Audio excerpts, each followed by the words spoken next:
Cruz Contreras certainly knows about life on the road. After his first group dissolved, he hit the road again as a truck driver based in East Tennessee. It didn't take him long to put the pieces together for his next venture, which is growing stronger every year. With a voice compared to Randy Travis, Dan Tyminski, and even Ralph Stanley, he's leading the Black Lillies to national acclaim. With their third studio album, Runaway Freeway Blues, they continue to leave home in Knoxville, Tennessee to play over 200 dates each year. We had a chance to catch up with them on a swing through Nashville to hear what they're all about.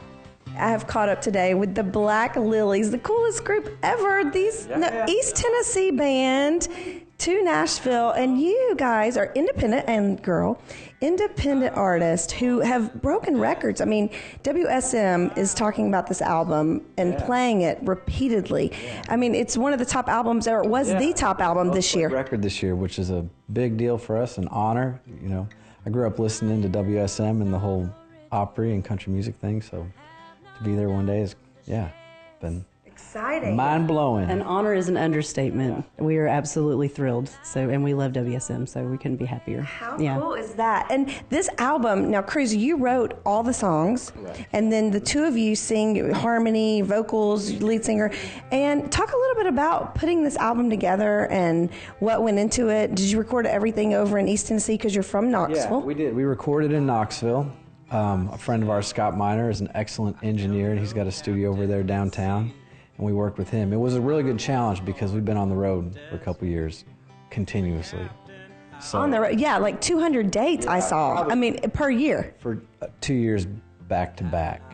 So a lot of these songs were written from the road, and we scheduled about 10 days, I guess, year before last in October, and went into the studio for a few days, and the challenge was mixing the record and doing all the post-production from the road. So that was a new experience. It could have been frustrating, but I think it worked out just fine, and it went with the theme of the record, you know, so it kind of all made sense. Kidding. A Runaway Freeway, because y'all know best. I mean, you're out there all the time. Talk a little bit about that, because you're you started on your own, in just playing for fun. Tell us the story behind it, because now fans everywhere are seeing you guys. You're out on the road. You've actually broken a record as independent artists for the Grand Ole Opry. Played over 25 dates as an independent artist. That's huge. Yeah.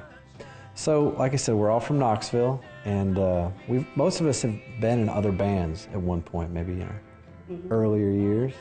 So this was kind of like almost like a midlife, like, hey, let's start a band. I tell people, like, imagine you're 30-some years old and, hey, dude, let's start a band. I mean, people do it, but it's, you know, it puts a sense of, not urgency, but you kind of want to take it serious and get after it. Yeah. And then I think we used some of our experience from years past to make better decisions with the band. So, yeah, initially it was really to make music with your friends, and we played at the local bars and different, I think we played a memorial service and a mortuary, and so a little bit of everything. Yeah, you know, it kind of got started off on a kind of a strange foot, but wherever you can have a fan hear you, right? Exactly. It just grew really quick. You know, people dug it, and so I think it gave us all the courage to hang in there and write music and make the first record. And one step has always just led to another. And then take it on the road. Yeah, it's a totally different thing when you take the music of our area to other places, and it's so well accepted. And then you get to the point where you really miss those places, and you have to go back anyway. Like, you're going to have to go back no matter what, because we fell in love with these places, but we also have built this amazing fan base all across the United States. It's our own little love train. I got the big wheels of long ago. Can't see my baby too long. I got the book saying a holiday, switch back, thinking about a runaway freeway. And also, check out their tour schedule, because you guys play everywhere, almost 200 dates a year, which is what it's all about, getting out to the people. I usually tell people, if you have friends in any part of the United States, to let them know, because we're going to be there eventually. We promise. We will. Eventually, we will end up there. So. And you want to see them. The Black Lillies, great people. That's about all the time we have for this week's show, but we have a few of those Runaway Freeway Blues discs up for grabs from the Black Lillies.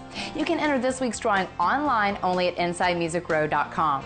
You can also check out each of our episodes online at Zeus.com/InsideMusicRow. Make sure to come on back next week when we celebrate a #1 with Tyler Farr. We're going to leave you today with the latest from the Black Lillies. Until next time, I'm Bailey for Inside Music Row, and I'll see you again real soon.